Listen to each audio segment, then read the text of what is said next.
आग जलती रहनी चाहिए थी, आग बुझी तो सब कुछ खत्म। घर से निकले थे बनास जाकर ऐसी गोड जो हटकर दिखे, उसके लिए चाहिए थी हमें सूखी जमीन। रास्ते में बारिश दिखी तो दिमाग खराब हो गया, पर हम कहाँ हार मानने वाले थे। गाड़ी को पिलाया थोड़ा सा डीजल और दिखा दी सीधा बनास में अपनी फेवरेट लोकेशन। जाते ही पहले कचौरी और गाजर के हलवे का नाश्ता किया, और यहाँ गाड़ी फुल लोड थी हमारे जरूरत के सामान से। लेकिन हमें चाहिए थी बिल्कुल सूखी जमीन। पहले वाली लोकेशन पर बहते पानी की वजह से वहाँ की जमीन में काफी नमी थी, इसलिए हम नेक्स्ट लोकेशन पर पहुंचे। पहले वाला व्लॉग देखकर मेरे को एक भाई ने मैसेज किया था, तो आज मैं उसके मैसेज का आंसर नहीं दूंगा बल्कि आंसर दिखाऊंगा। हालांकि ये गाड़ी हर जगह जंग खाई हुई है, इसकी कई चीजें हमने तारों से बांधकर रोक रखी हैं, लेकिन इसकी रियल पावर है ये 4x4। ये कहीं से भी कैसे भी निकल जाती है। इतने अंदर तक 2x2 का आना इम्पॉसिबल है। खैर अब आते हैं व्लॉग की तरफ। सेटअप पूरा हो चुका था और यहाँ मैं सूखी जमीन वाले मिशन पर काम कर रहा था। दूसरी तरफ मेरे दोनों परम मित्र लगे हुए थे बाकी की तैयारी में। लहसुन की कुटाई, फिर उसको हंडिया दिखाई, मटन, अदरक, धनिया, प्याज और बाकी के सारे मसाले। इसमें रखी जाने वाली थी मिट्टी की हंडिया, इसलिए इसमें आग लगा दी गई। इधर मटन भी सभी मसालों के साथ आग पर आने को रेडी था।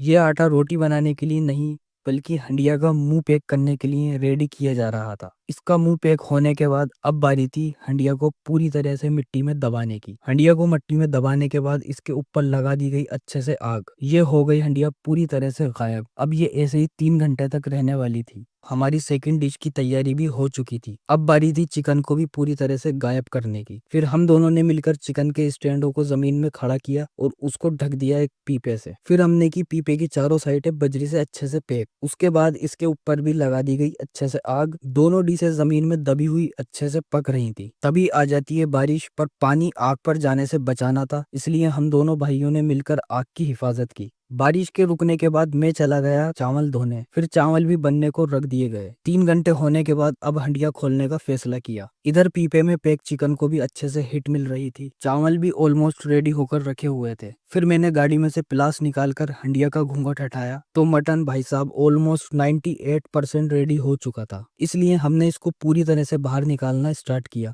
2% की कमी पूरी करने के लिए बाहर इसको भुनाई पर रख दिया। अब बारी थी चिकन निकालने की, और यहाँ पर हिट इतनी थी कि इनके पास खड़े नहीं हुआ जा रहा था, इसलिए हमारे हाथ में जो भी चीज आई हमने उन सब चीजों की मदद लेते हुए चिकन की भी कर दी अनबॉक्सिंग। चिकन भी रेडी हो चुका था। अब बारी थी खाने की, तो हर बार की तरह मैंने अपने जादुई बल्ब को एक सही जगह पर फिट किया और अब हम बैठ गए थे खाना खाने। खाना बहुत ही टेस्टी बना था, एक अलग ही टेस्ट, एक स्मोकी फ्लेवर आ रहा था। मैं खाना खाकर बाहर आया तो बाहर ऑलमोस्ट अंधेरा हो चुका था। फिर हमने किया हमारा पूरा सामान पैक और पतली गली से निकल लिया अपनी घर की तरफ।